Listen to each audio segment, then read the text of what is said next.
त्यांच्यावर योग्य ती कारवाई करण्यात येईल। सोबतच आदिवासी विकास विभागाचा निरीक्षक प्रत्येक महिन्याला शाळा तपासणीसाठी जात असतो। त्या संबंधित प्रकल्प कार्यालयाच्या अधिकाऱ्यांनी कोणता शेरा मारला व्हिजिटिंग बुकमध्ये ते तात्काळ चौकशी करून संबंधित अधिकाऱ्यावर योग्य ती कारवाई करण्यात येईल। सोबतच महाराष्ट्रामध्ये अनुदानित आश्रमशाळा कार्यरत आहे, त्या सर्व अनुदानित आश्रमशाळेची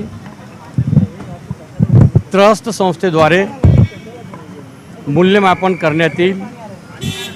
अशा प्रकारचं आज महाराष्ट्राचे मुख्यमंत्री देवेंद्रजी फडणवीस, एकनाथजी शिंदे आणि सुमित्राताई आणि सर्व मंत्रिमंडळासमोर चर्चा झाली। यानंतर अनुदानित आश्रमशाळेमध्ये शिकणाऱ्या विद्यार्थ्याप्रती अशा प्रकारचं दुर्लक्ष होत जे आहे ते योग्य नाही।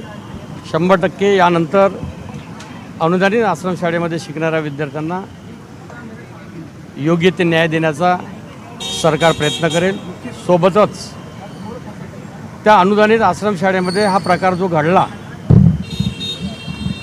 त्या ठिकाणी मुख्याध्यापक नव्हता, अधीक्षिका नव्हती, अधीक्षक नव्हता, फक्त क्लास 4चे 2 कर्मचारी होते। अतिशय दुर्भाग्य आहे, अतिशय चुकीचं आहे। त्यामुळे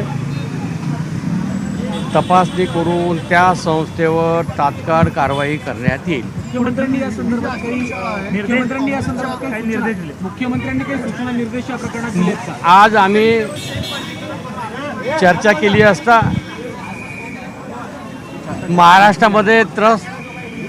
महाराष्ट्रामध्ये अनुदानित आश्रमशाळा जी आहेत त्या सर्व अनुदानित आश्रमशाळेची ट्रस्ट संस्थेद्वारे मूल्यमापन करून ज्या ज्या आश्रमशाळेमध्ये व्यवस्था नाही, सुविधा नाही, त्यांच्यावर सुद्धा कारवाई करण्यात येईल।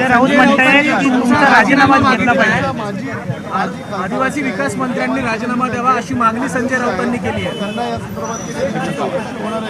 ही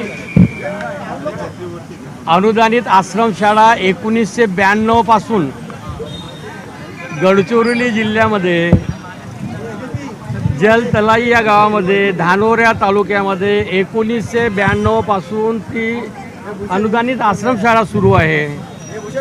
3 वेळा आमदार राहिलेले आहे, एकदा खासदार राहिलेले अशा व्यक्तीची अनुदानित आश्रमशाळेच्या कडून अशा प्रकारची चूक होत असेल तर आपण त्यांना प्रश्न विचारला पाहिजे का आपण काय करणार म्हणून।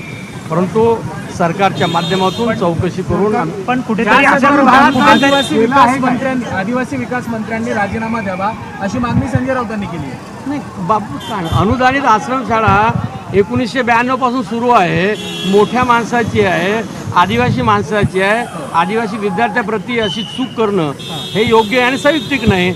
त्यामुळे त्या संस्थेवर 100% तपासून कारवाई करण्यात। पण अशा अनेक ज्या संस्था आहेत ज्या अनुदान घेतात आणि सुविधा पुरवत नाहीत, अशा संस्थांवरती आता तुम्ही काय कारवाई करणार? कारण जी घटना घडली त्या ठिकाणी सुद्धा वेगवेगळ्या सुविधाचा अभाव पाहायला मिळाला। आज कॅबिनेटमध्ये असा निर्णय घेण्यात आलेले आहे, महाराष्ट्राच्या सर्व अनुदानित आश्रमशाळेची ट्रस्ट संस्थेद्वारे मूल्यमापन करून कोणत्या आश्रमशाळेमध्ये व्यवस्था नाही आहे,